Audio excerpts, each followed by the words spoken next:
on the line with me, I have former WCW, WWE Superstar Dave Taylor. How are you doing tonight? I'm doing fine, thanks. So we have a list of questions, and some of our listeners have sent in some questions, so if you don't mind, let's go ahead and get started. Okay, you go ahead, yep. Now, growing up, were you a wrestling fan? If so, who'd you look up to? Were you a wrestling fan? No, all my family were wrestlers. My grandfather was a wrestler, my father was a wrestler, all my brothers, my uncles. I come from a long line of wrestling family in England. In fact, my grandfather went to 2 Olympic Games. My father was heavyweight champion of England for 17 years.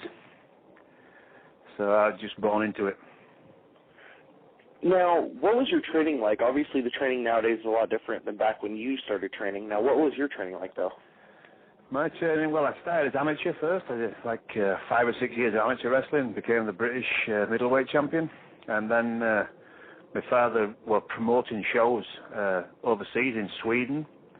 So he asked me if I'd like to go. I said, yep, I want to turn professional and get into this wrestling job.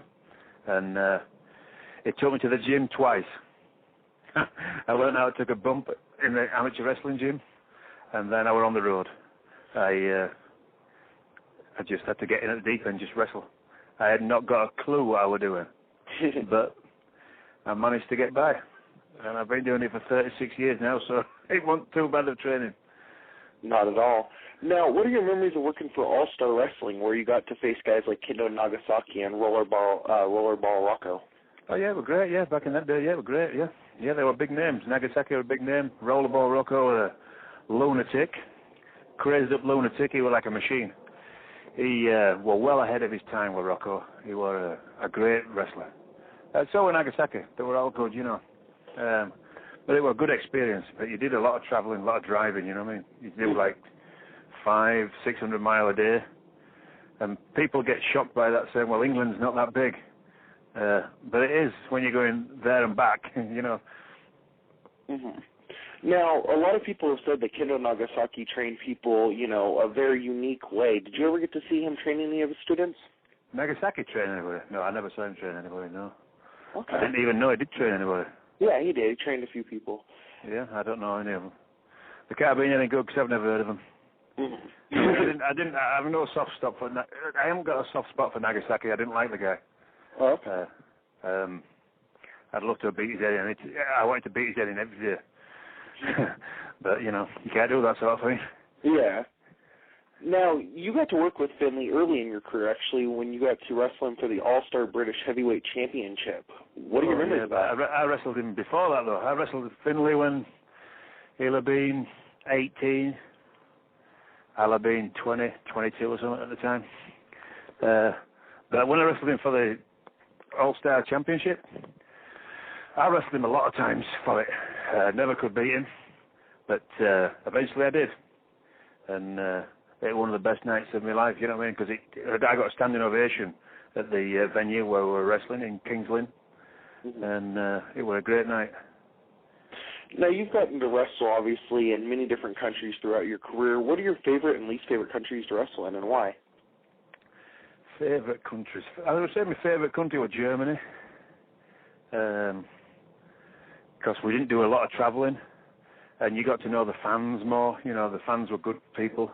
I love going to Germany. Yeah, I used to go for 6 months out of every year, and then 2 or 3 months in Austria.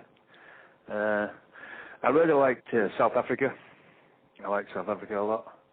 I obviously like the States. Yeah, and India. I've been to India 12 times. That's a great place, but it's just a different life there, you know what I mean? Life doesn't seem to mean anything over there. It's a very strange place. Now, Corey under Corey, which is one of our listeners, sent in a question, and the question was there any match in wrestling history that made you absolutely fall in love with wrestling and want to become a part of it? No. Well, I just became a wrestler. I wasn't a wrestling fan. I mean, I used to watch my father on television in England when I was younger, but I started wrestling at like 13 years old, amateur wrestling, and that's what I did. I didn't even know any wrestlers, you know what I mean? I just knew my father and a few of the guys that came to the house where we lived, you know, the wrestlers. and I just became a wrestler. That's how it used to be. I mean, because it was only on television for 1 hour a week in England, so if you'd missed that, you missed it. So really, I just looked up to my father. He used to take us to the shows in England sometime, and I just used to sit there and be amazed. Yeah. Now, I'm sure, growing up, you got to see, fans coming up to him, and you're like, wow, dude, this is just my dad. Like, you probably thought it was crazy, am I right? Yeah. But my father was he were a very gentle man, but if you crossed the line, you got the beating of your life. Is there any one story of traveling with your dad on the road that just sticks out in your head? Not of traveling with him, but he mellowed a lot as he got older. He didn't really want to start trouble or anything. But I actually got told by a gypsy. Gypsies, right? Yeah.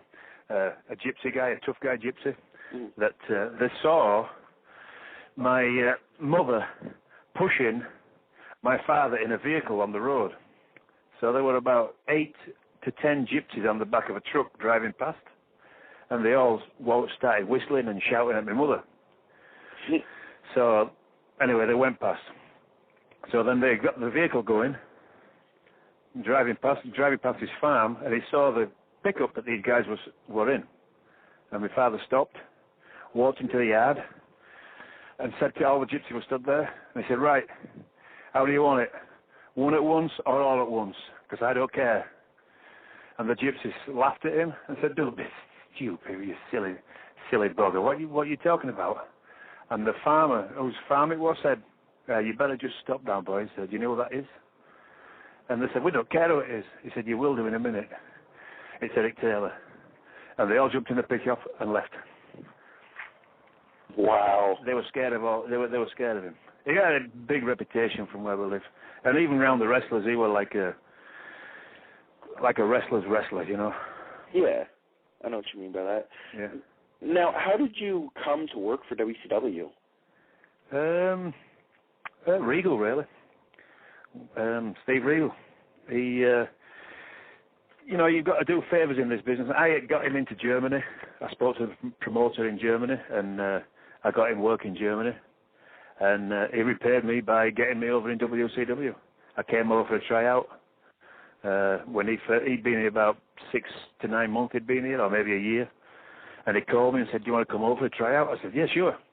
And I came over and did a tryout in Atlanta in the TV show there. What do they call it? Center Stage. And I went back to England. They called me up and said, do you want us to come? I said, yep. And I came over. I've been here ever since. Nice. Yep. Now, what are your feelings on Eric Bischoff, and did you get much interaction with him during your time there? Yeah. He's a businessman. And he was the boss. And nobody ever likes the bosses. I don't care what business you're in, you don't like your boss. So, I have a lot of respect for him. He knows what he's doing because he made the Monday Night Wars. And back in them days, how long ago was that? 10, 12 years ago? Yeah. It was big. Everywhere you went sold out. I remember being in Chicago and there were like 22,000 people in. And that was WCW, and it was unbelievable, really. You knew what we were doing. I have a lot of respect for the guy, yeah. Now, over time since WCW's been gone, there's been a lot of horror stories about the WCW locker room. What was the atmosphere like when you were there? In the locker room? They were fine. They were good. I think there were a lot of overpaid guys there. But that's just the way the job is. But the locker room were fine. They were friendly. And yeah, there were no wrong with the locker room. Definitely a good bunch of guys there. Now, what led to your departure from WCW? Sorry? What led to your departure from WCW? It was, I think the first time was, you remember the story about Regal messing Goldberg around? Yeah. Okay. After that night, I was there. Well, Regal didn't mess Goldberg around. Goldberg was green, and Goldberg didn't know what he was doing. That's as simple as that. When we came out of the ring, Bischoff was screaming, "That's my champion, this is that, this and this." The next day I got a phone call. They fired me. I would know what to do with the match. And I called Regal to say, well, I said, they just called me up and fired me. He said, whoa. I said, hang on a minute, the phone's buzzing. It's okay. He called me back. He said, yeah, they fired me too. And that was all about that. All to do with that. So that was the first time. And the second time, it was just sold out, I think, and you know what I mean? They'd finished. Mm-hmm. Now, I got to ask you, you did some training with people, if I'm not mistaken, and who were some of the talents you got the opportunity to train? The top guys now, Randy Orton, I trained him a little bit, Batista a bit, Cena, and who else were there? DiBiase, Ted DiBiase. He's a new guy, isn't he? Plus I trained Sheamus a little bit, and the Scotch guy, Drew McIntyre. I had a hand in training a lot of the guys, down at Deep South, there were a lot of guys there, MVP. What do you call it now? Drew Galloway. Quite a lot of them. Most of the guys that are up there, I've had a hand in training at some point or other, yeah. Mm. Now, have you ever thought about opening up your own school? I once did. I once opened my own school here and lost about $20,000. Ouch. Yeah. So it's too expensive, and a lot of people think wrestling's easy. They watch on television that I can do that, and they come and they take one bump and they go, ooh, I'm not doing that again. You know what I mean? Yeah. In fact, I could be just starting to do a wrestling school now. I've had a call today, actually, from a promoter. He promotes the Universal Championship Wrestling in Georgia. I've heard of it. Ron Garcett, they call him. Well, I worked for him I wrestled for him on Saturday, and he had a tremendous house. He had about 2,000 people in. For an indie show, that's unheard of. For an indie show, that's like WWE quality. Yeah, I couldn't believe it. He had about 2,000 people in. And he's running a few more shows now. And he wants to open a wrestling school in McDonough, Georgia. So I might be doing the training there. Well, it looks like I will be doing it if he opens a school. That's awesome. So we'll see how that goes, Oh, yeah. Well, if you do open the school, then we'd be happy to promote it here on False Count Radio for sure. Yeah, well, I think it's going to be, pretty sure it's going to be open, yeah. But, so it'll be under, what they call it, Universal Championship. I think they call it Universal Superstars of Wrestling or something on .com or something like that, the website is on. But yeah, it's quite a lot. I mean, Billy Gunn were on the show the other night, and Rodney Mack, quite a few guys, Now, what are your memories of your brief time in TNA Wrestling in 2004? TNA? First time I went up there, I did the managing for the English guys. Like a manager guy talking and that, you know what I mean? But what happened was the English guys that they wanted, they couldn't get. So they had to get, the guys that came over weren't very good, you know what I mean? They weren't bad, they weren't the worst, but they weren't the best. And I did that managing we just did 2 or 3 shows up there with the tag team things. And I was just the manager. But that wasn't very good at that time, you know what I mean? But the last time I went down there, when were I down there? February, March. Did the road agent tryout. I loved it. I liked it down there. I thought I'd got the job, but Al Snow got it instead, so the better man won, I suppose. Well, that sucks. I think you would have been a good trainer and, even a road agent there. Now, what did you think of the atmosphere there? I mean, it's changed a lot since 2004. Atmosphere, yeah, it was good. It was a lot different than WWE locker room. Because up there, you're nervous all the time. You don't know whether you're going to be fired the next day or what, you know what I mean? But down there, it seemed pretty good, Hogan mixed with the people, and there were no, superstars in little dressing rooms, Yeah.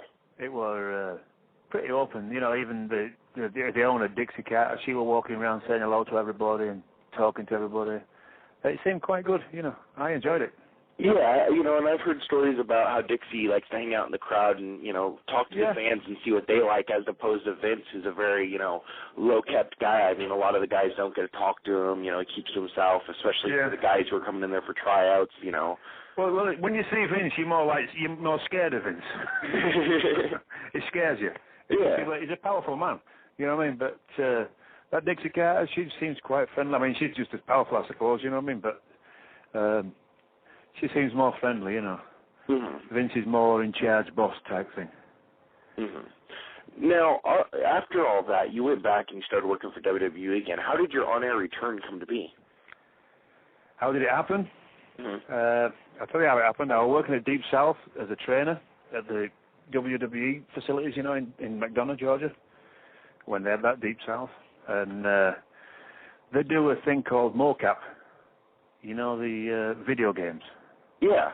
Where you go to California and you dress up in suits with dots all over it, and you do the video, you do all the moves, and they tape it, and it comes out as the SmackDown versus Raw, you know. So you have to do each person. So I saw that were on, and Tony Dreamer was in charge at the time, and he was talent relations. So they took the guys from Deep South over to California to do the shows, to do the mocap thing in the studios. And I thought, I'd like to do that myself. So I called Dreamer and I said, would it be okay if I went? He said, well, it's okay, we've got an agent there this time. I said, no, I don't want to be an agent, I want to do it. He said, well, you want to put a suit on and do their stunt moves and everything? I said, yeah, sure. Okay then. He said, I'll be there. So he gave me the job, I went over. First day, they had me in, I was in every shot. Every single shot. I was in and out of that ring 50, 60 times. It nearly killed me. And then Dreamer said to me, why are you not wrestling? I said, I'm too old now. They don't want me, you know what I mean? They want young guys. I'm a trainer now. He said, no. He said, ECW starting shortly. He said, I'd like you to get you on it. He said, I want you on ECW. Anyway, I went back to Deep South. Telephone rang. It was Dreamer. He said, put a vignette together, send it up. I did. It was there next day. I was on the road the week after. So that's what happened. Oh, wow. You know, it was a bit of a shock, really. I mean, it was funny, actually, when I got to Deep South and watched most of the guys wrestling, I got up and made a little speech, and I said, well, looking at all you guys, I could be the first one to be out of here. And I was the second one. MVP was just a week before me. Oh, wow. So, I mean, it was a good experience. I mean, I didn't think that training the guys would have led to being on the road again with WWE. Mm-hmm. But it was. I did a couple of years with them, you know. Now, what are your memories of the famous Fatal 4-Way Tag Team Ladder match in 2006 that you were a part of? Well, we didn't know anything about it, me and Regal. We thought, actually, for at least a week before, we thought we were just doing the tag match with London and Spanker, you know, and Kendrick. And then they just switched it in the middle of the week. It was going to be a ladder match. And they said the Hardys were going to be in it, and then they had another team.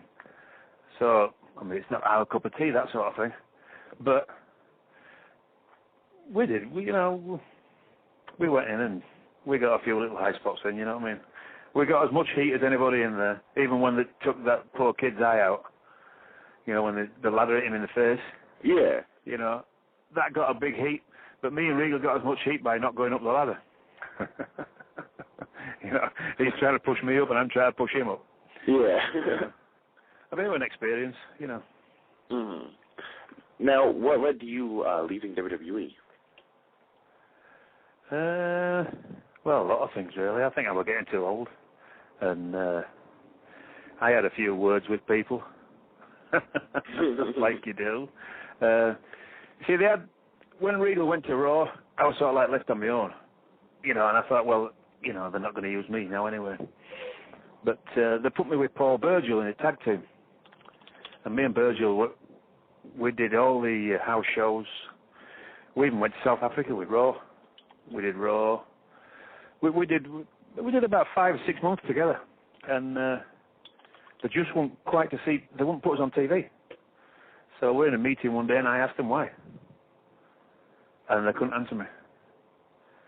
Michael Hayes couldn't answer me, and Johnny Hayes couldn't answer me. I said, well, you want guys who are getting heat. We're getting heat. We work good together. We have good matches. You won't put us on TV. There was no answer to it. And about 3 months after that, I got let go. But I knew it was coming, I don't blame it. I mean, they've got that many. Oh, that's and then they stuck me with Drew McIntyre. They put me with Drew McIntyre. Mm-hmm. And they thought, because he came from Europe, like from England or Scotland, they thought I knew him. I didn't know him. I'd never seen him before in my life. I've been here 14 years. So anyway, I just knew it would come in. They can't have old guys hanging around. Even though they do need them. They do need guys to help the young guys. But that's not the way it is anymore. That's the way you used to learn, you see. You used to learn off the older guys. They'd control you and learn you. But now, it's all TV and money. Mm-hmm. Yeah, I know what you mean. Yeah. Now, what are your memories of some of your matches with Tracy Smothers? Tracy Smothers. I had the worst match of my life with him. Who was it for? Some guy up Chicago area. He runs some shows there. I remember it very well. I can't remember his name. I don't wish to remember his name because I didn't get paid. And I worked with Tracy Smothers. And I think he was sick. And the match was appalling. And I came out of the ring and I said to, Claudia? Yeah. The Swiss guy. I said, because I helped train Claudia. I trained him a little bit. I said to Claudia, that's it, I've retired. I said, I've just had the worst match I've ever had in my life. He said, no, it wasn't that bad. I said, well, it felt like it to me. I said, and to me, I can't blame the other person. It was my fault. Mm-hmm. But the next night I went on with Claudia, and I said, Claudia, you've got my future in your hands. If I don't have a good match for you, I've finished. Anyway, I had a great match with Claudia. Obviously, because he knew a lot of the stuff I'd taught him, Mm-hmm. But then, I worked with him in Germany, too. Yeah, he worked in Germany with him. But that's the only time I ever worked with him, once in a single. That's the only time I ever worked with him. Oh, wow. Chicago. And then I worked with him, I was a tag team partner in Germany. That's the only time. Mm-hmm. Now, if I'm not mistaken, that promoter was Ian Rotten, correct? That's him, yes. Yeah. Yeah, that's the man. That guy. Does he still run shows now? From what I heard, he had moved and was running shows in another area, but he's got more heat than I'd say almost anybody. I wish he'd run some shows in my area. It would be his last ones. I took his word. That was my first indie show in America. I did for him. 2 shows. I went up. I said I wanted cash, everything. He said, yeah, no problem. I got there. He put us in a Motel 6. It was disgusting. I never said nothing about it. I thought, well, this is the way the Indies must work, It was a disgusting, filthy hotel. I stood for it. And then on the last night, he came with an envelope. I opened it to check. I said, no, come here. I said, I don't want to check. No, he said, I've had to go legal. He said, so I have to pay people by check for tax reasons. And I thought, oh, well, okay. I don't know, I understand that a little bit. Anyway, it bounced all the way, And I called him several times, and he tried to tell me that I'd caused trouble there. I said, I will cause some trouble. I'll drive up there and get you if you don't pay me. And he said, okay, I'll pay you. Anyway, he never paid me. So I just left it, a bad experience. Mm-hmm. Yeah, he has a history of stiffing wrestlers. Yeah, but guys still work for him. Yeah, I know, and it's crazy. Yeah, that's what I don't understand. I mean, I if somebody would have told me that he may not pay you, I would not have gone. Mm-hmm. But then I'm thinking, well, he's going to pay me airfare, he's going to pay the hotel, he's not going to try not to pay me, you know what I mean? Yeah. But I didn't know. I was fresh to the job, so now I just insist on cash and that's it. Well, yeah, and a contract, I'm sure. Well, I'm not bothered about a contract. I just want paying when I land. If they're going to buy me a ticket, I'll take the ticket, I'll get there, and they pay me as I'm in the airport. Mm-hmm. And then, if not, I can always turn around and go back home, you know. Very true. At least you don't get to the venue and then get not paid. Yeah. Yeah. I'm not going to work for nothing anymore. I've been around too long. Yeah. I have worked a lot. I've worked a lot for nothing. Because it happens, you know. Yeah, it does. But it's just disrespectful when a promoter stiffs a vet. Yeah, well, it is when it's stiff anybody. Well, yeah. If it's $1,000 or $10,000 or $50, it still shouldn't be done. You know, the guy's doing his job, you know.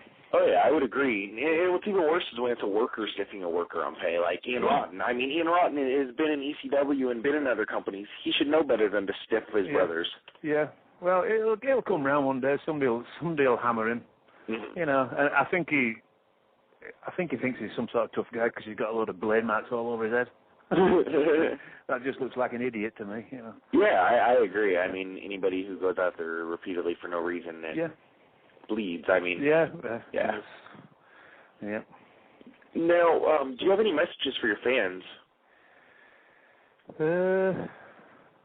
I can't think of any. I don't think I've got any fans, have I? I don't think there's many around. Well, I enjoyed your work, that scene. Oh, thanks. I think a lot of people do like the way us Europeans wrestle a little bit, you know what I mean? A bit more. We're not stiff, we just look stiff. You know what I mean? That a lot of people say to me, like, you know, Finlay, God, he kills people. Well, I'd rather work with Finlay than anybody else. You know what I mean? It's you know what's happening, you know. Yeah, you know when you get in there that it's going to be a little snug, but it's going to look good. Yeah, it's going to look good. Yeah, and it's not like what they think. You know what I mean? They think it's kicking the crap out of you. You know, some stuff are. The rest of it's pretty decent. You know what I mean? Mm-hmm. But hopefully I'll get this wrestling school get going over in McDonough, and we might get some more guys coming. You know, you never know. Oh yeah, and that would be cool. Now, is there a rib or a road story you can share with our listeners? Say that again. Is there a rib or a road story you can share with our listeners? Is there a web? Rib, like a prank? Oh, prank. Oh. You mean what's been done over the years to people? Yeah, like stuff you've either been a part of or had done to you. Well, I don't like ribs. I don't like them. Because if people did one to me, I've never had one done to me. Because they would get paid back immediately by getting a punch in the face. You know, so nobody ribs me. And I've never really liked ribbing people. But I know a few ribs that have gone on. Like, I know one guy, a real tough guy that had real bad hemorrhoids. And he said to one of the guys, has anybody got any hemorrhoid cream? And this guy gave him a tube of, they call it in England, Ralgex, and this is hot cream for muscle spasms. And he put this cream in his hand and put it on his on his hemorrhoids.